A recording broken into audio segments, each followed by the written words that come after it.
Welcome to the Undisputed podcast. I'm your host, Jenny Taft. On today's show, is Dak Prescott to blame for the Cowboys' offensive woes? Plus, Rob Parker explains why the Jaguars will flatten Brady and the Pats on Sunday. And does Baker Mayfield have the potential to be the next Drew Brees? Skip Shannon, let's go.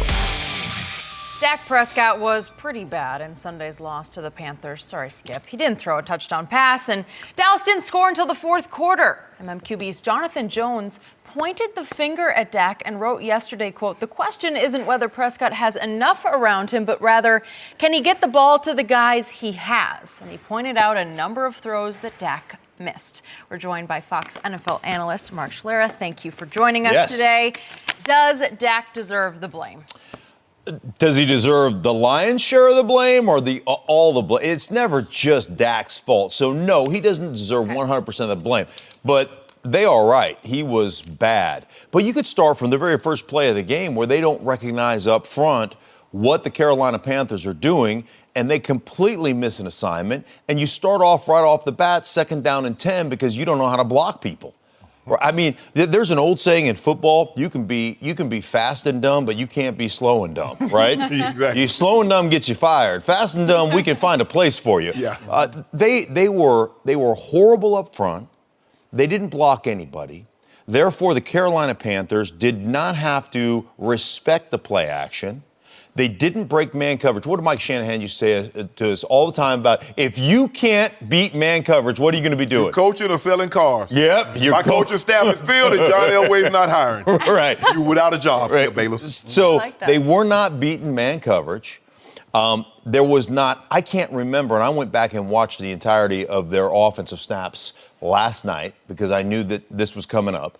I do not believe I remember one broken tackle, no yards after first contact. And now ultimately here, Dak Prescott missed a couple of wide open guys that could have been big plays and could have flipped the script on this game. So that's his fault. The other thing, I thought Dak Prescott was seeing ghosts.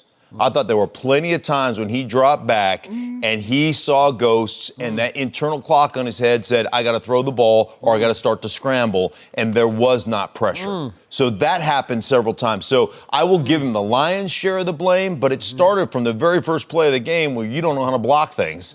And you give up, you put yourself in a 2nd and 10, you put yourself behind the chains on a consistent basis because you didn't get it done. Tell me when it's my turn. You want to go? No, you go right now. Let you go. You sure? ex-teammates got to team up. No. Team up. Are go you ahead. sure? Pile on. Go ahead.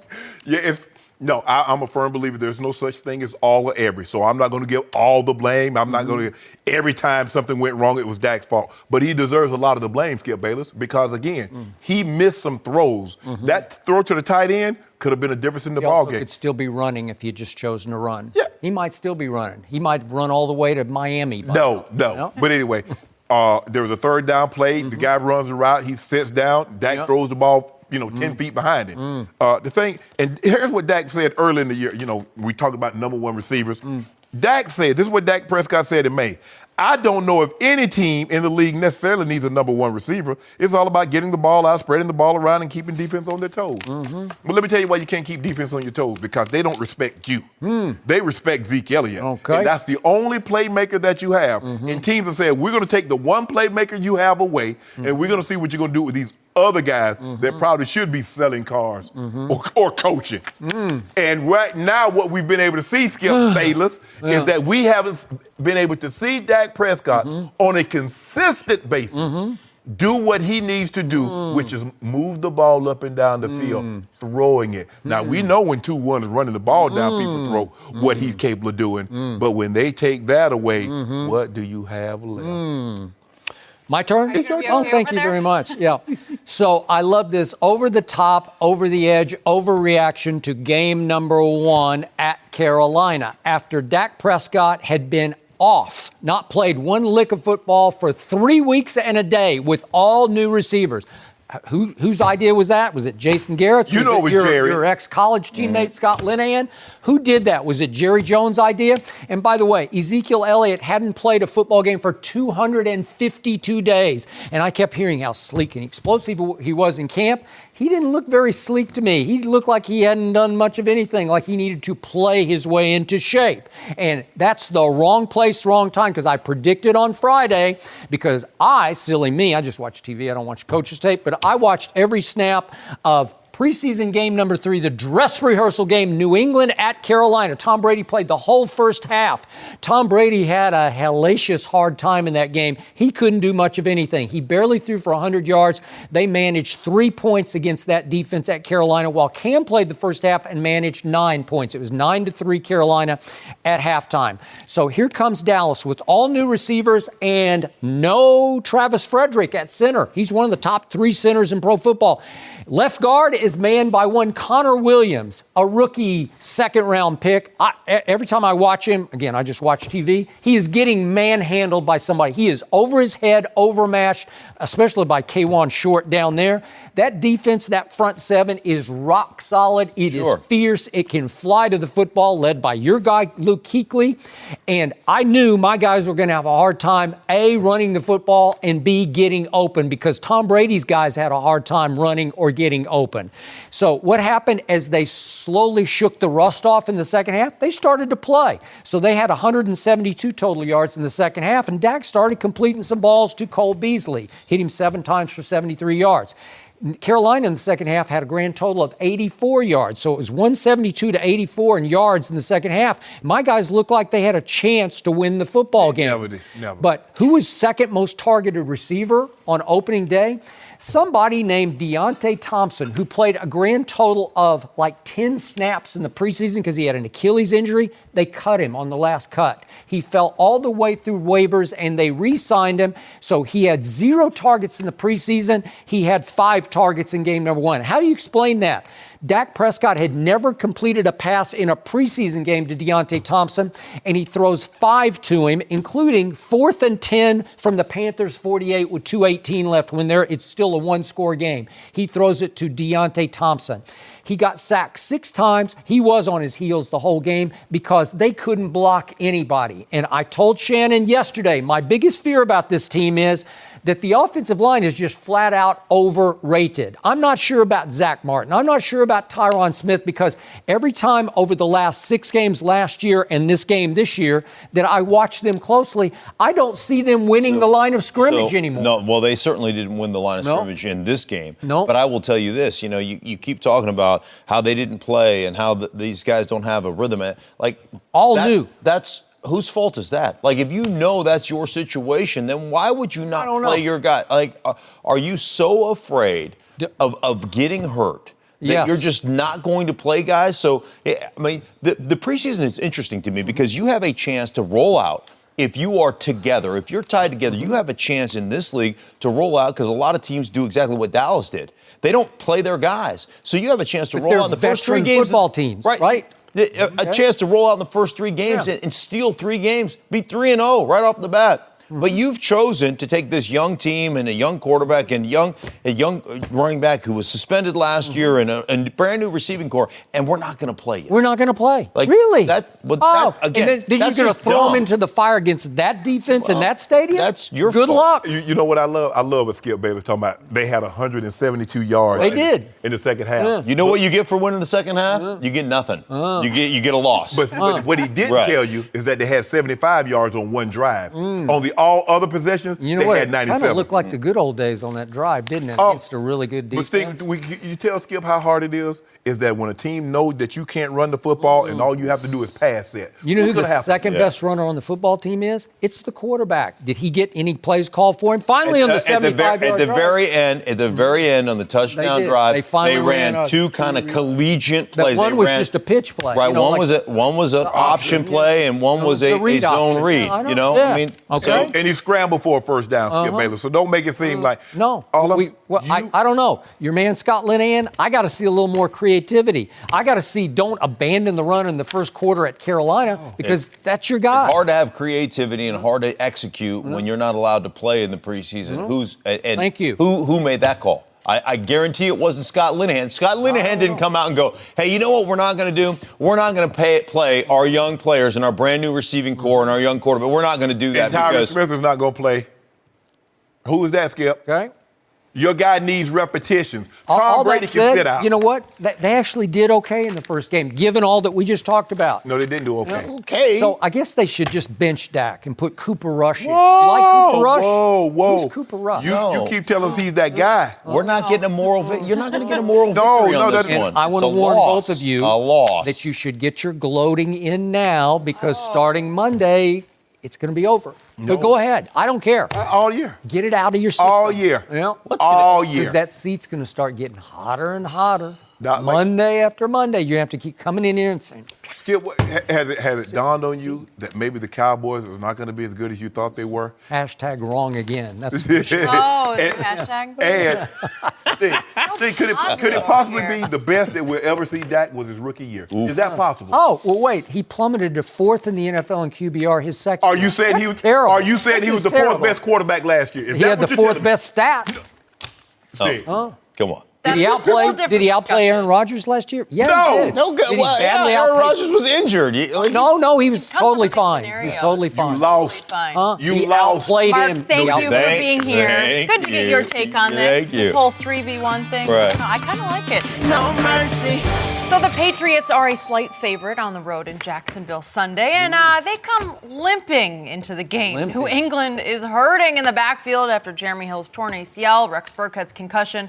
Right now, they have just 2 healthy backs. They've also signed a couple of wide receivers this week, Corey Coleman, Benny Fowler, to help Tom Brady. We are joined by Rob Parker. Always fun when you're with us. He's already chortling and cackling because he's What? so excited for this topic. No, I couldn't wait to get out here. Right. He came running out here to tell us what he thinks about the game. Okay, Sunday, who you got? You know the Jacksonville Jaguars are going to win this game. Skip, you've seen the needle move already, right? Patriots started out, what were they, -3? Yeah. Down to -1, because everybody sees what's happening. The Patriots can are be a bad sign. Patriots are a mass unit. You got to admit that. Still no Edelman. They're bringing in new receivers. I know you say Tom Brady can bring 3 guys out of Dunkin' Donuts and make them Pro Bowlers or all that. I like Dunkin' Donuts. No, not bad, right? No Boston. sprinkles on my donuts, though. Without sprinkles. Okay. But the problem is, this Jacksonville defense isn't your ordinary defense. And they're back to what they were doing a year ago. Don't forget, Skip, they had Tom Brady, held them to 10 points through the first 3 quarters in Foxborough.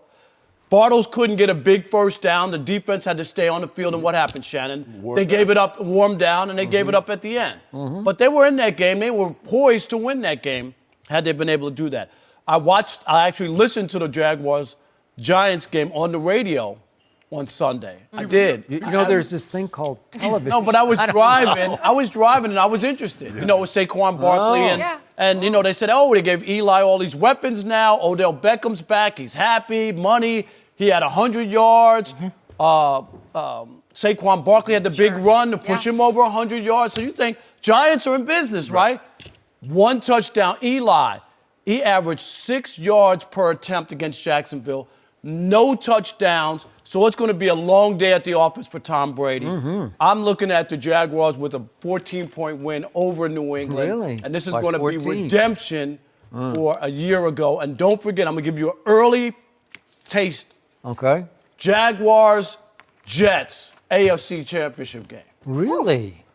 We're going. Jay, I got to Big process picture. that. I just need to know, one of us, rookie am I high or is he high? I don't know. Because I could have swore you said Jags and Jets in the AFC Championship game. I'm going to take the pass in a close ball game. I do think Jalen Ramsey would do a very good job on Rob Gronkowski. But I don't trust Blake Bortles. And Blake Bortles against the Patriots defense, the defense that I saw, I give you this, Skip. They couldn't be any worse than what they were the last time we saw them in a meaningful ball game, which is the Super Bowl, giving up over 400 yards, 41 points. But Blake Bortles didn't do a whole lot. He didn't do much better than Eli did. It was the pick 6 that was the difference in the ball game. And the Patriots defense, what they were able to do, I know it's just one game, what they were able to do opening against the Houston Texans, they got after them. I hadn't seen the Patriots rush the quarterback like this. I haven't seen them fly around. They're always fundamentally sound. You're not going to catch them out of position too often.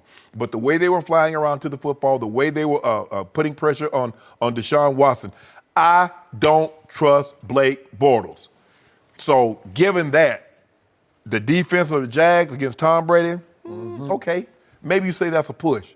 But the Patriots defense against Blake Bortles, I favor the Patriots defense.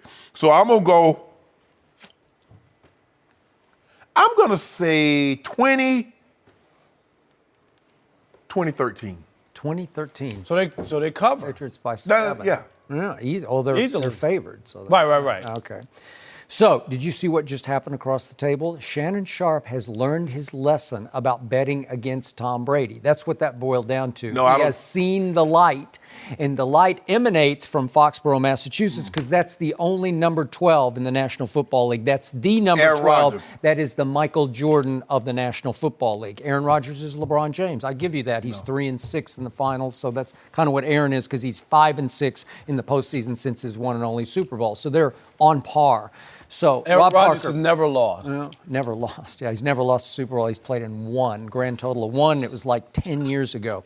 So, Rob Parker, I ask you, will you please give me 13 points and the Patriots for a dinner? No diet, dude. Just for a dinner. 13 points. Well, you just said you said they're going to win by 14. So, wouldn't I deserve 13 13 points. for a dinner? Thank you. Thank you very much. Getting deals done you. today. You just Okay. get- Deal's done. You like playing for dinner. No. I'm going to stick by, if I believe it, I think Tom Brady's about to have one of those clunkers. And this could be it against this defense. He So- has them once in a while, Shannon. To Rob's point, they are in shambles. That they were starting last week some white guy at running back named Rex Burkhead. Who started last who year. starts a white guy at running Stop, back Skip. anymore? What if- I know there's that kid in Carolina that you played with Mac, his father, but that's not just some white kid. Yeah. That kid can Well, fly. Detroit started one Zach Zinner. They started Zach one- Zinner. How'd that work out for you? Not good. Not too well. So it's Rex Burkhead who's now in concussion protocol because Jeremy Hill, the 1A running back, tore his ACL in week 1. He's gone. And to Rob's point, they're so desperate at receiver, they go out and sign Corey Coleman on Monday, who got dumped by the Browns and cut by the Bills, who lost 47-3 on opening day. They're not in that desperate Baltimore. because guess who they didn't sign at wide receiver? Des Bryant, Oh. right? Okay. But then Benny Fowler. Who's Benny Fowler? Benny played for Benny the Broncos. played for the Broncos. That's what I'm Didn't saying, they win the but- Super Bowl? That was the He played caught on Peyton that Manning's team. last pass. He did. No, He's he from was- Michigan State. I know pretty Benny. good. He's Yeah, pretty good, pretty actually. good. But my point is, are those two guys going to pick up the intricate Patriot offense by Sunday? No. Are they going to be any factor in this game? No. No, they are not. So all of a sudden, the revenge factor and motivation is with Jacksonville. They were up 20-10 in the fourth quarter. Yes. Tom Brady's got 12 stitches in the palm of his throwing hand, and he throws for 138 yards in the fourth quarter. But guess who he was throwing to? He threw to Danny Amendola, and he threw to little Dion Lewis, and he threw to Brandon Cooks. None of those three are with the Patriots anymore, right? So his top 3 receivers in that game, gone, right? Yeah. And Edelman. And Edelman's gone. So what do you do? And by the way, I hate to point this out to you, Rob Gronkowski was gone for the whole second half of that game. So I don't know how Tom Brady pulled that off without the guy who Shannon says Gronk made Tom Brady. But again, how did Tom Brady throw for? Think how many yards that is against the Jacksonville defense. 138 in the fourth quarter. Didn't Jalen Ramsey say they got conservative on both sides I of the don't ball? know what happened. You do know what They happened. Offensively, it was ridiculous. They got Brady'd. That's what happened. that what it was? They got Brady'd. But a lot of people get Brady'd. It's no shame. So Philly after did. all of that, Yeah. you still think I'm that they're going just to saying, win? there's one guy whose cape you don't tug on, and Jalen Ramsey has tugged on his cape because he says, if you put me on Gronk, that he will have a very bad game. So now Tom Brady's sitting at home watching tape saying, I'll get him. I'll figure out one way to get him. And Tom Brady said yesterday, now we get to go find out what we are made of. It's a great challenge. This is by far their hardest game because they're going to get Green Bay and Kansas City and Minnesota at home, and they have to go to Pittsburgh late in the year. But you know what happens every time Tom Brady goes to Pittsburgh? He's 6-2 lifetime. He's 11-2 lifetime against the Steelers. So I think he'll be okay. But with that Jalen one. Ramsey played Tom Brady the ultimate compliment. He said, hell, Tom Brady could make me an all-pro wide receiver. He did. So, I mean, he just No, said. but he disrespected his guy. Who, Gronk? Yeah. Well, what if he neutralizes Gronk and then you look around the He rest? probably there's will no- for most of the game. That's what I'm no, saying. he probably If will. I'm- And then if who I'm else is it? Jacksonville, why wouldn't you put your best guy on him? But And you don't just have one cornerback. You got 2 of the better cornerbacks, if not in the top 5 in the league. so what we going to do about Blake Bortles? You ain't want to talk about him. No, what did I mention? I told you that was the reason that they didn't get it done in the AFC Championship game, because there was a couple of times when they had third down plays where they needed that first down and he couldn't get there. Right. I don't know. I just think playing at home, if they can neutralize Brady and keep the score down, when I say 14 points, it might be 24-10 or something, or 17-3. Yeah, right? that works. 17-3. Yeah. So in other words, you're saying Brady only gonna get 3 10-point, huh? He might. Well, the Giants they had a running back with 100 and a receiver with 100, and they got one touchdown. And So Eli is Brady now. Well, I mean, they're not that. Let's put it this way. Eli has beaten Brady twice. Yeah. So when you talk about GOAT thing, You had an afro. You had a box. The last time Eli beat Tom Brady, you had an afro. Skip. Did you ever have an afro? I did. When I was in fourth grade. Oh, I had in fourth grade. Fourth grade, I had a Rodney Allen Rippey afro. Really? You got a fade. Remember who that is? No. Yeah, I got a fade. Look at him, Skip. That's your boy. That's your man. You don't claim me?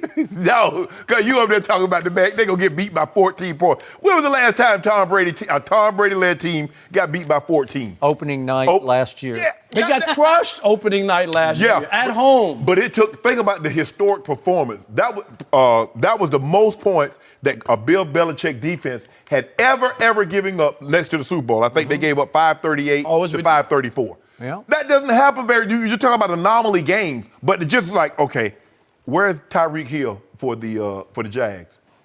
Where's Kareem Hunt? Because Leonard Fournette is nursing a hamstring injury. Well, that's the part that does. If they had him, I would obviously feel like it would be even better, because that's what they do differently. This might be a tale of Leonard Fournette's career, because we saw this a lot in college, Skip. He stayed nicked up. He stayed nicked up his rookie year, and now here we are in week 2. He's already nicked again. So this might be the story of Leonard Fournette's career. If the Patriots lose this game, and if you're the Jags, and you don't have Fournette, right? Like, where would you? Well, you feel good. I mean, you can say all you want to, we can beat this team. But until you actually do it, you don't really believe you can beat this team. Because in pro sports, it's not about beliefs. No, it's about win and losing. But I always say what I say, pro sports has a short menu. That's wins my and losses. That's my restaurant. There's no doubt about it. When I opened that pop-up shop in Minnesota, what I serve? Hot L's or hot doves?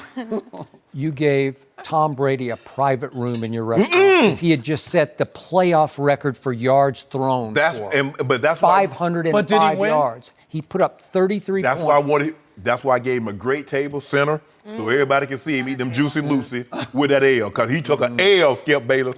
Nick Foles is the best quarterback in the NFL. Bill Belichick took an L in that game. He gave up 41 to Nick Foles. That's embarrassing. It's humiliating. It's embarrassing that you would say that. Huh?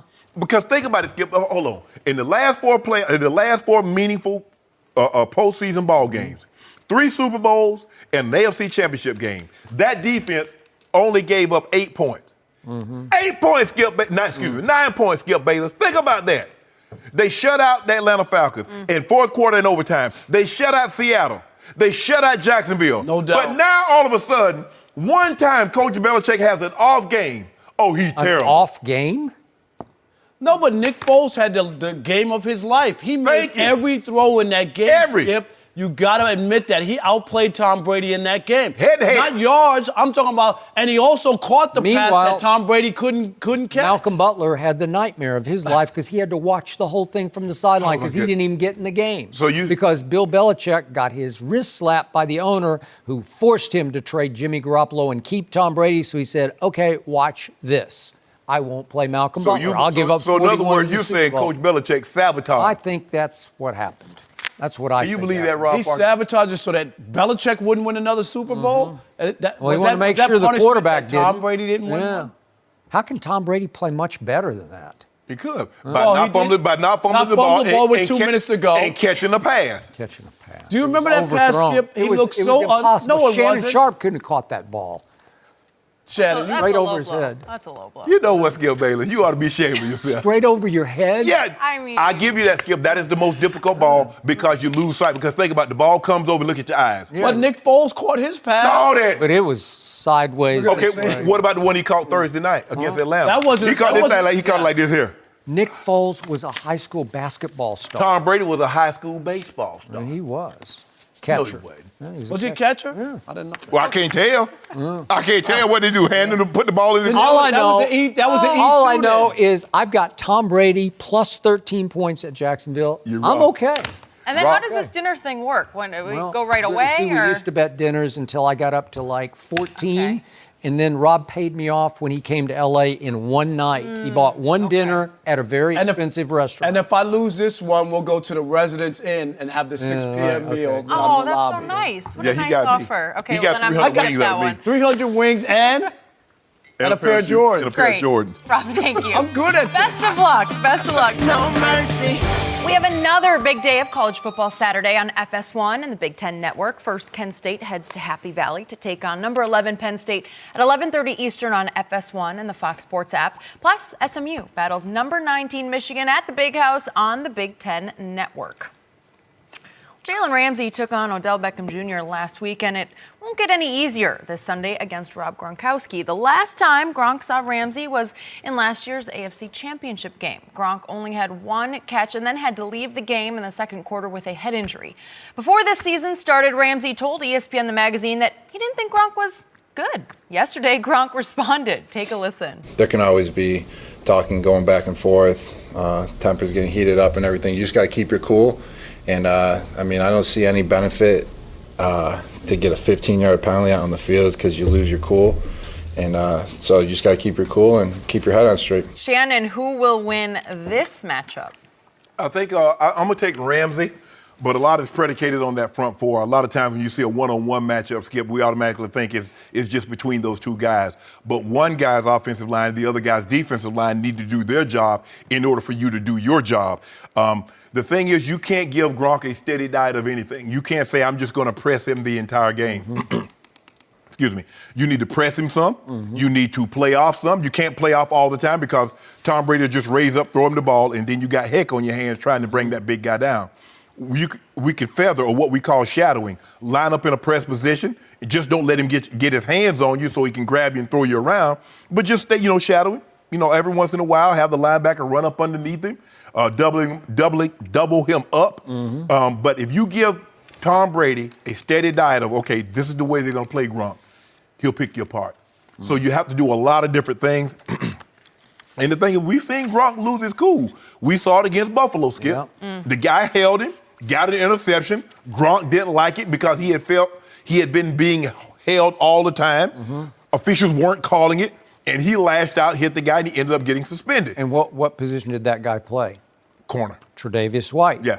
First-round pick, late first round. So LSU. The thing is with Gronk, I don't think Gronk is much of a talker. And this is what I always tell guys. You got to be true to who you are. If you talk, keep it going. If you don't get into a ball game with a talker and feel you've got to try and out-talk him. His game is predicated on that. Some guys, Skip, can play and talk. Some guys can just talk. Some guys just play. Pick your lane, stay in there, keep it moving. And if this is not who you are talking back and forth, if you don't talk back and forth, don't get caught up in what Jalen Ramsey is saying, because Jalen's going to talk. Yeah. That's what these guys from Florida State, a lot of these guys from Florida State, that's what they do. Now, Time wasn't much of a talker. But that is true. He didn't talk. But nobody was talking to him either, because you was already going to talk about Deion Sanders. You didn't want these problems. No. You didn't want that smoke. So, for me, I think Jalen Ramsey will get the better of this matchup. And plus, we get to see his theory put to the test. He says the analytics show That's what he said. that when the corners cover Rob Gronkowski, he's next to nothing. Yeah. He said he has, quote unquote, a very bad game. Okay. Yikes. So now, Jalen Ramsey thinks he's one of the top 2 or 3 corners in all of football. He gets to go against Rob Gronkowski, the guy that he says that when you put a cornerback on him, doesn't do very much. So we got a top 3 corner going against the best tight end in all of football. We get an opportunity to see. You get to put the data to the test, Jalen. So I'm going to be watching. I'm going to be watching that game. World to be watching. I got to watch that game real close because, one guy plays the position that I play, and I know that position very well. Interesting. So I'm going to give, at least on Thursday, Jalen Ramsey the edge in this because I have nothing but respect for him as a football player because he just might be the best corner in pro football. Okay. He's big, strong, fast. He's bigger than Deion. Oh, yeah. And he is capable of backing his trash talk up in this case. And I think mostly he will have the advantage in this matchup. I don't know how many times he'll actually get him single, but I think a bunch. Right. And I think he will mostly back it up. So I believe he spoke the truth about their analytics. I just didn't love it that he spoke it. Right. Because Interesting. when you go all the way to he has very bad games, that's a little exaggeration. Yeah. Because I'm not sure Gronkowski ever has a really bad game. He was saying in general, anytime a corner's been on him, he's had a really bad game. Especially not when he finishes the game healthy. Maybe if he gets nicked, Skip. So, as you know, there's something to letting sleeping dogs lie. There's something to leaving it unsaid. If you think you have an advantage, don't reveal it. Yeah. Don't let them try to fix it, right? Correct. Because as we speak, Tom Brady's trying to fix it. He's Right. trying to plug that leak, right? Yep. That hole. And to me, this is sort of today's kids. Everybody's look at me. Everybody's on social media. But to me, Jalen Ramsey is trying to do exactly what Richard Sherman did about, I don't know, was it 6-7 years ago? Richard Sherman brilliantly tried to speak himself into national existence, right? Because he just picked out all the biggest targets and he went after them. And he was very good at it, but he was very selective because he made sure he would go after them after they had played. You know, there wasn't a lot of pre-stuff. Correct. Jalen's the opposite. Jalen's taken on the biggest targets in his sport, mostly quarterbacks and Gronkowski, and now he's got to go back it up because it's future. It's coming back at him.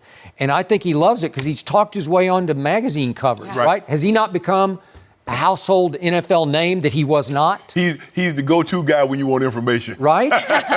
Well, because he does speak a lot of truth. He's 1 for 1 now, Skip, because what did he say about Eli? Oof. So he's 1 for 1 right now. So, Rob Gronkowski is volatile, man. I mean, he comes off as this happy-go-lucky galoot in these interviews, but you know he's got one loose screw because we saw it against Tre'Davious White because he lost it, man. Yeah, he did. Just for a second, he lost it. That was a corner covering him. Right. The corner grabbed him and held him and pushed him, and you know it was a foul on the play. Yeah. And so he just went over the edge because it's a corner, and so he's going to get a lot of corner right in his face, a lot of talk right in his face. So the point, the difference between Rob Gronkowski and his quarterback is Gronk has a little trouble channeling his rage because you have to channel it into your performance. The quarterback, on the other hand, that's one cape you don't tug on. That's one cage you do not rattle because he has mastered the art of channeling rage, which is why I call him Psycho Tom. He doesn't look like Psycho Tom. He certainly doesn't come across as Psycho Tom in any interview. Yeah. But all of a sudden, he will lose it on the field in a good way. Right. And if by chance he does get Gronk loose for a touchdown, I promise you the first guy in the end zone to congratulate Gronk and headbutt him will be number 12. And he will also be the first guy to turn to Jalen Ramsey and tell him all about it, what just happened. I hope Gronk doesn't give him a concussion headbutt him because Well, they're going to be very, very happy. Skip, you remember in the Super Bowl and that kneel down situation, Gronk got into it with some of the Seattle, and Gronk was like, everybody else was throwing punches. I was like, what the hell? I might as well start throwing punches also. That's true. But the thing is, Skip, is that the ultimate sign of respect, and I felt it as an insult if a team didn't put their best cover guy on me. Yeah. So for them to bring Jalen Ramsey and say to Gronk, we have the utmost respect for you. We're going to give you our best, and that is Jalen Ramsey.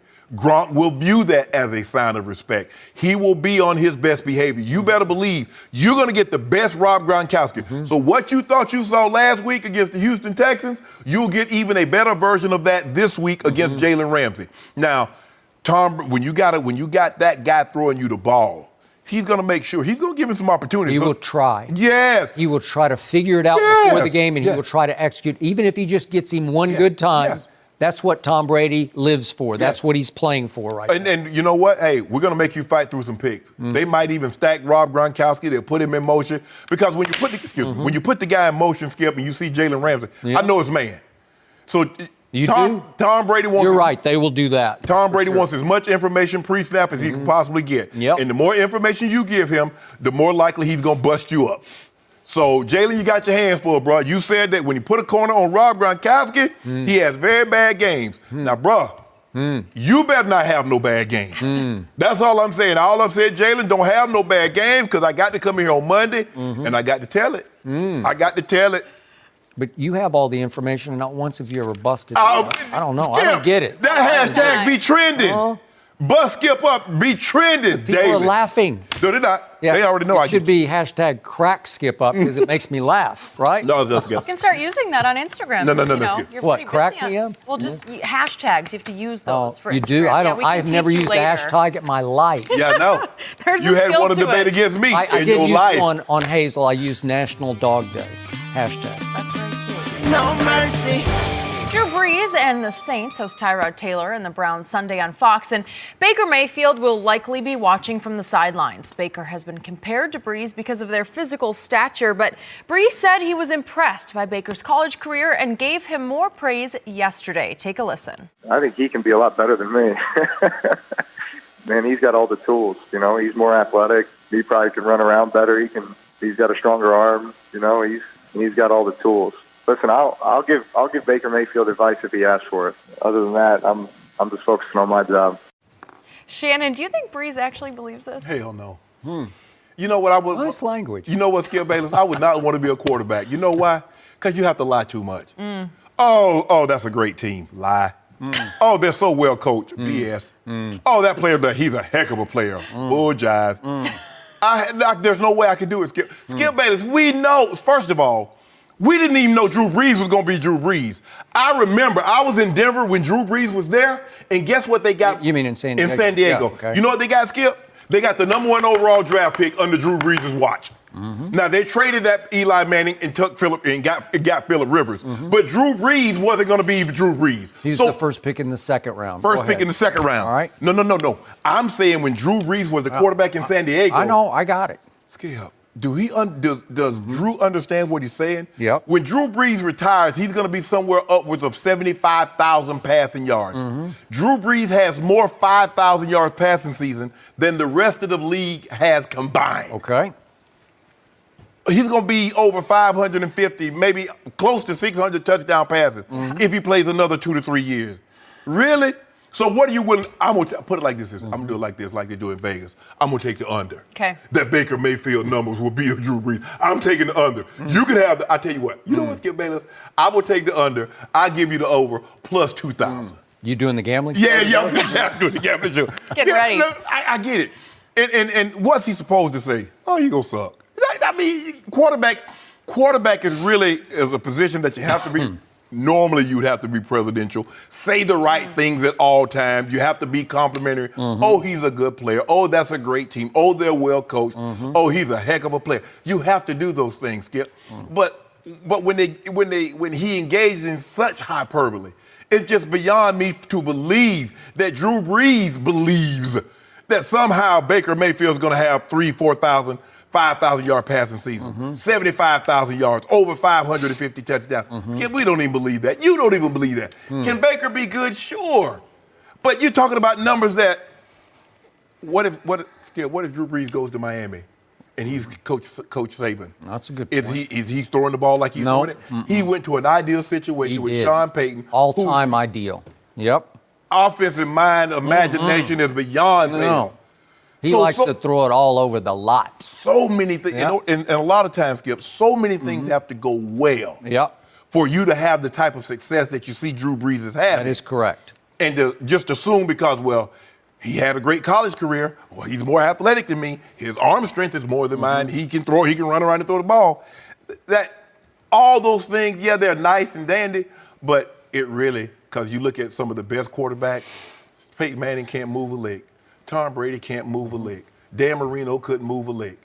And they're some of the all-time greats. So all that athleticism, while it's nice to have, it doesn't necessarily correlate, especially when it plays that position. So I remember that the next time you're talking about Aaron Rodgers. Whoa. But we've seen it. Just point of order. Okay, but we've seen it correlate. We've seen 316 touchdowns to 78 interceptions. That's a 4-to-1 touchdown to interception ratio. We've seen him throw the ball from in and out of the pocket equally as proficient as anybody just standing flat-footed. So we know that correlates, Skip Bayless. But this is not Aaron. See, I see what you're trying to do. You're trying to lure me out, but I'm not going to do it. We're back to Baker Mayfield. I feel comfortable in saying that Baker Mayfield's career is not going to be comparable to Drew Brees. Okay.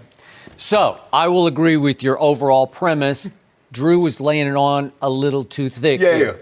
Because the truth is, Tom Brady isn't a lot better than Drew Brees, right? So it's hard to believe that Baker Mayfield will ever be a lot better than Drew Brees because Baker Mayfield will never, ever, ever be better than Tom Brady, right? So I'll give you that. And it's also possible, because the Browns are playing at the Saints on Sunday, that Drew was sort of sticking a little knife into the Browns about their quarterback controversy, and he was sort of suggesting, gee, I love this kid, and he isn't even starting. So maybe he's sort of in my camp on this, like, hey, Hugh, hey, John Dorsey, what are you guys doing? You've got this kid, and you're not even playing him? No, because he's not ready yet. So he's he not ain't ready. Sam Darnold. Sam Darnold ready. Oh, okay, so Sam Darnold's Ready. Now Josh Allen's ready in Buffalo, but Baker Mayfield, the number 1 overall pick. But look what Josh Allen was behind in Buffalo. Okay, well, I don't know. So now let's go back to what Drew said, and let's analyze his breakdown of Baker Mayfield line by line, and let's see how it stacks up. He says he's more athletic. He can probably run around a lot better than I can. Is that true? True. He is. And Drew Brees is pretty athletic. He can move a little bit. He's a good athlete. Right. Both of them were former really good baseball players in high school, but I will give him this. I think Baker's a little more overall athletic, and he's definitely a little more elusive in the pocket, and he's probably a little faster than Drew Brees, who never really tries to run down the field at all anyway. I'll give you that. So we're going there. And then he says he definitely has a stronger arm than I do.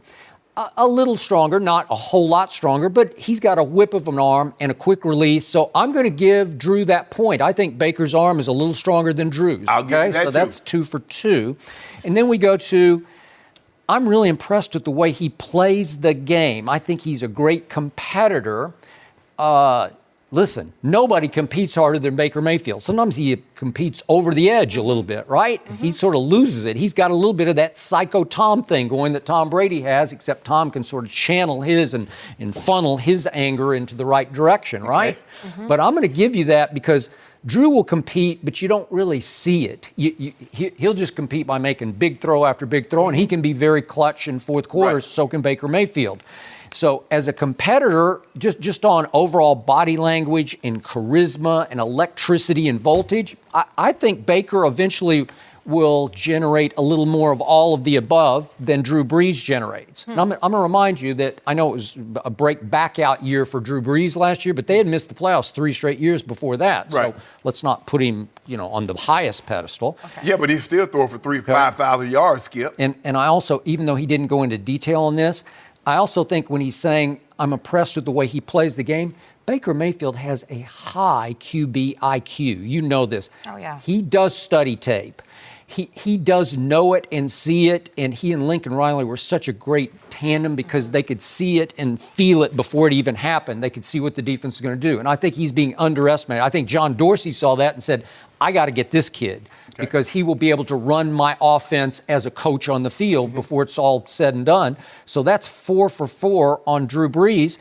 And then he goes into, we call it the 6 foot and under club. So he has sort of an affinity. They're kindred spirits. Yeah. And Baker measured at 6 feet and 5/8 of an inch at the combine. So does he still qualify for the 6 feet and under? He probably does. So again, I get that. But if you add all that up, could he be better than Drew Brees? No. A little better? Yes, he could. Yes, he could. So all those attributes add up to maybe. Skip, they put man on the moon. Yeah. So anything is possible. Yeah. But let's deal with possible and likelihood. They put man on the moon. That's possible. What's the likelihood of that happening? Lay any amount of something that means something to you. Would you be willing to put that down? Of course not.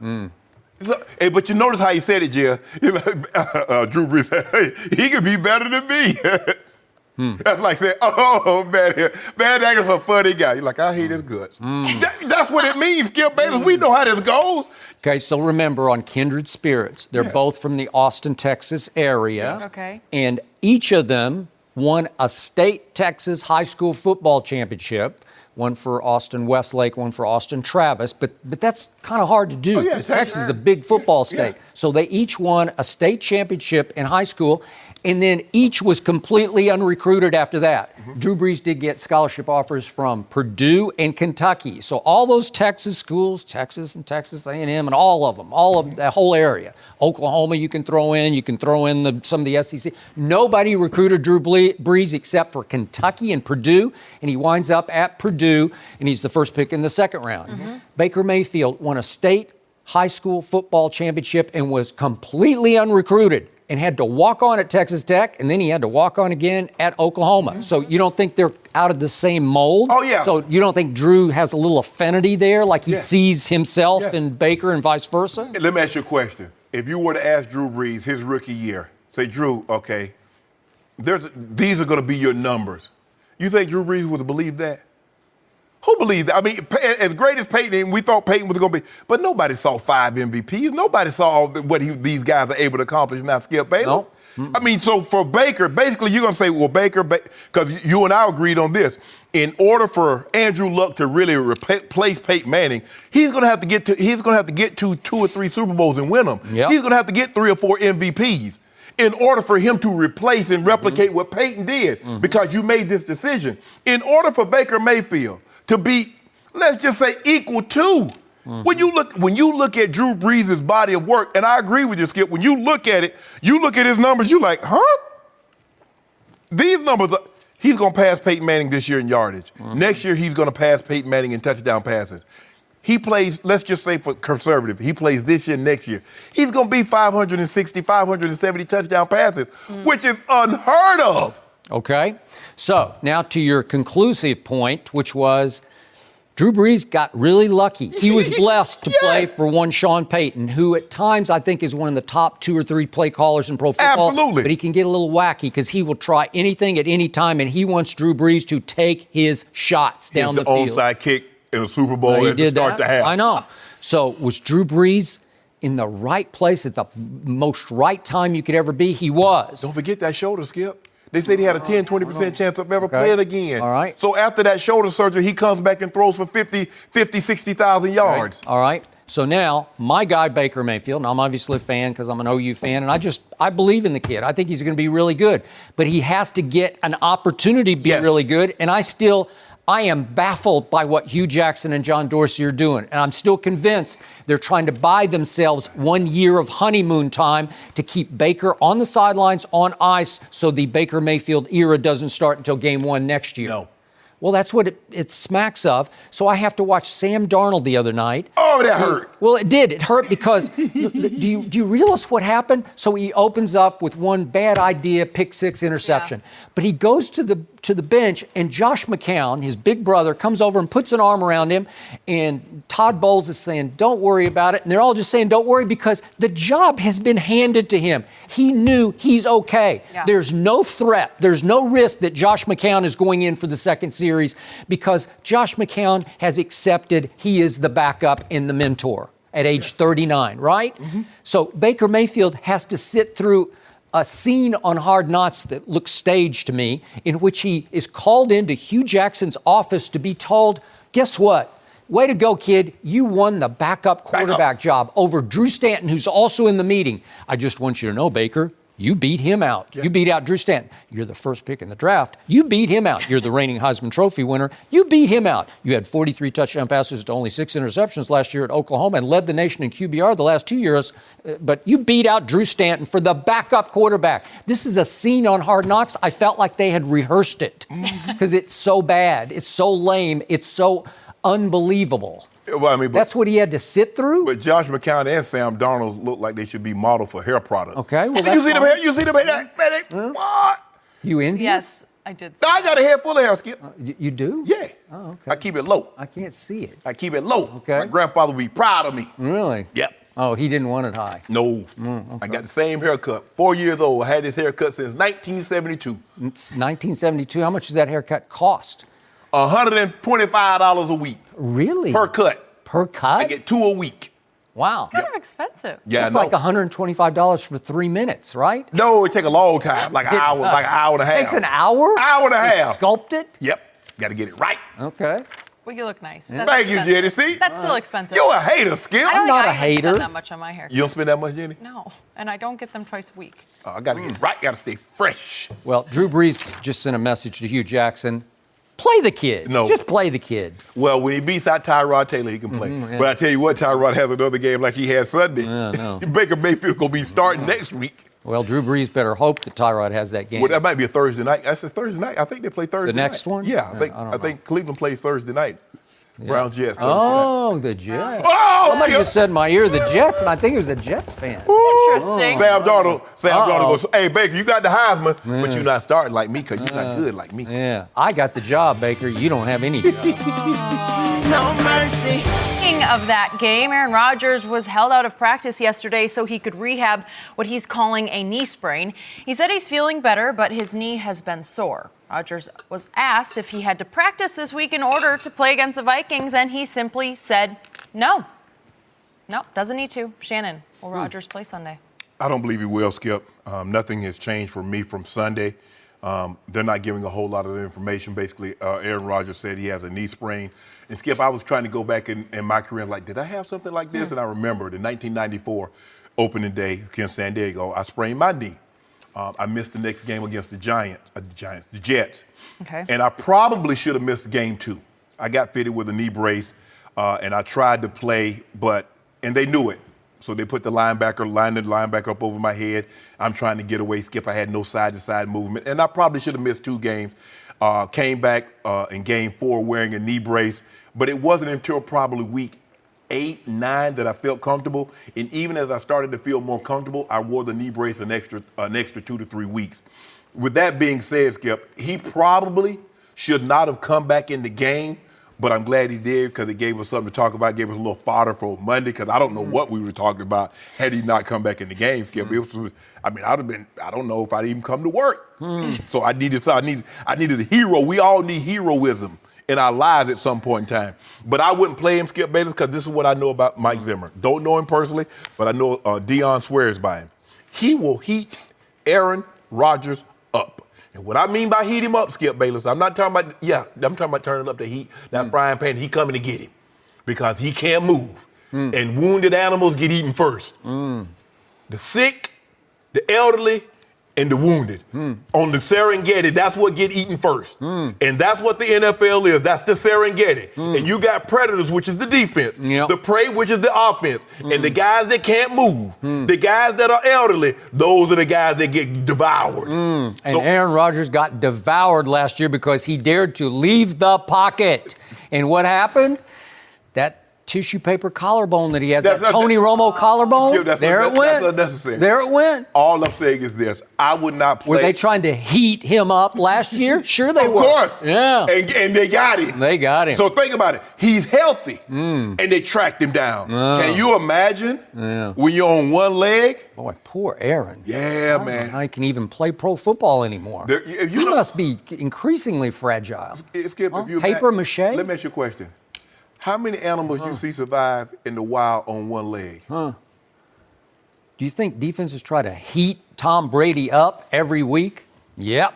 Think Jacksonville Saxonville try to heat him up? But Tom Brady, they don't. But see, Tom Brady can still dip. Tom Brady is not a mobile guy where he's trying to pliable. Pliable. Will you stop saying that? But Tom Brady has what we call phone booth quickness. So in a small confined area, you shuffle here, you shuffle there, and he'll get the ball down the field. Yep. Tom Brady can protect himself, what he can do. Yep.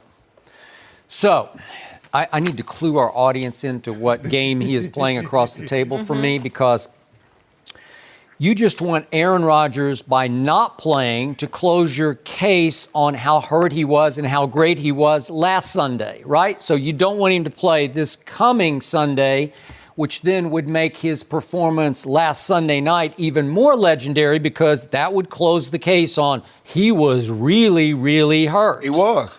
I don't believe he was that hurt.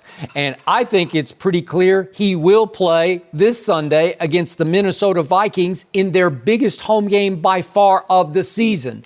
The game he is most paid to win, $33.5 million under his new deal. $33.5 million he's paid. And you want him to watch? He's underpaid. He's underpaid. Yeah. He is a little underpaid because he is the LeBron James of the National Football League. Skip. And LeBron's all the way up to $38 million. And what they have in common, Aaron and LeBron, is the ultimate drama king. He goes melodramatic and exaggerates his injuries, and he limps around, then he just crashes to the basket and knocks down 5 people. Hand? I don't know what he had. I don't know. He had to show us because he wore, what do you have, some kind of soft cast? Yeah, he had a soft cast. He wore his soft cast to his post-game press conference to just show everybody, this is how broken my hand was. Really, just stop it. You ain't say that when Tom Brady showed you how cut his thumb was. Yeah, but he didn't show us during the game or after the game. LeBron didn't show you during the game. Waited a month. No, he didn't. Oh, come on. LeBron's cramping. He's dragging himself to the locker room. I don't know what he's doing. It's always something. It's something with Aaron. Aaron Rodgers will play on Sunday. He will, I'm predicting, he will limp in between every play. He'll limp back to the huddle, and he will increase the melodrama, and I think he will play well, and I do think he will finish the game. No chance. He's Aaron Rodgers. He's really good. As Mike Zimmer said, great. He walks on water. Yeah. He will play. Walks on water. Close. Well, there might have been a touch of sarcasm in there. No. He walks on water. He's playing. Yeah. All right? Yeah. So let's go back to what happened this past Sunday night. Aaron Rodgers said, and I quote him, that the doctor told him he couldn't hurt his knee any worse than it was hurt. So I told you the other day, I got to leap to one conclusion or the other. Either it was completely torn ligament where you just couldn't hurt it anymore because it's ruptured. Well, if you torn ligament, Skip, you can hurt other things because you need that stability. Okay, but he said you couldn't hurt your knee any worse. Or my thought is that, what I suspect is that he just wasn't hurt that bad. They couldn't find anything. So they said, you're going to be fine. Just go play. And he limps around. It got a little stiff and sore. But now we're back to grades. And I don't know what your grade was of the one, whatever year that was. But grade 1 is stretched or slightly torn ligament. And that's grade 1 sprain. So Aaron said he had a sprain. Yes. Grade 2 is a lot. That's where you got a significant tear. It's starting to tear, but it's not completely ruptured. I had that in the Super Bowl. All right. So I don't think Aaron has that, or we wouldn't be having this discussion, because when that happens to a quarterback, it's usually a minimum of 4 weeks. And there's no way a veteran team doctor like Green Bay's would even let him go back out in the second half against Chicago. So is it possible he has a grade 1? Slightly torn? I don't even think he'd let him go with that because he is the franchise quarterback. I mean, hey. And remember, he had been terrorized by Khalil Mack in the first half. He was hunting. Yeah, but here's the thing, Skip. He feels comfortable, and maybe had he not gotten that big contract extension, a lot of times when guys get paid, they feel somewhat obligated because they have the security that if something happens, I'm taken care of. And he went out there knowing that his team...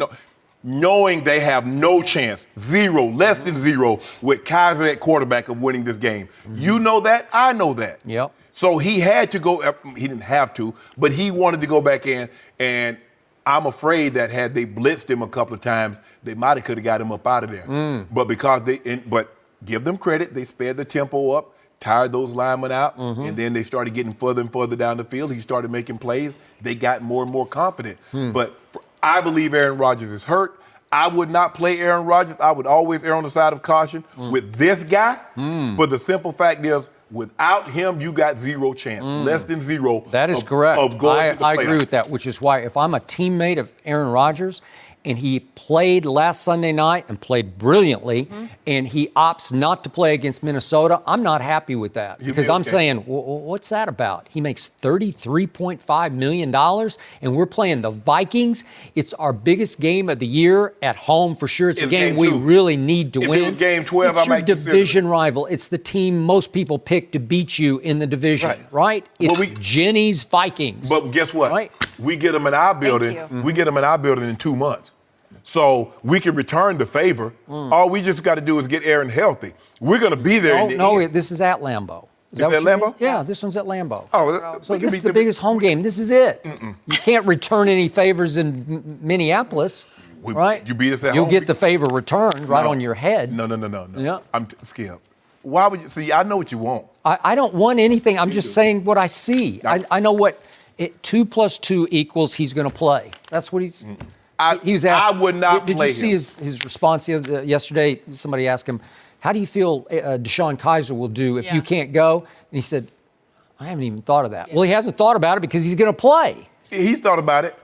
Because guess what? When he was in the locker room, looking at the TV, watching Deshaun Kaiser get the ball, take it out of his hands, he was literally taken out of his hand. Yeah, taken out of his hand. And when he threw that pick six, and plus, he saw Deshaun Kaiser last year when he threw 22 interceptions. He was horrendous. And didn't win any games. So he knows the likelihood of Deshaun Kaiser beating any team in the NFL. Hell, Deshaun Kaiser probably couldn't even beat a college team right now.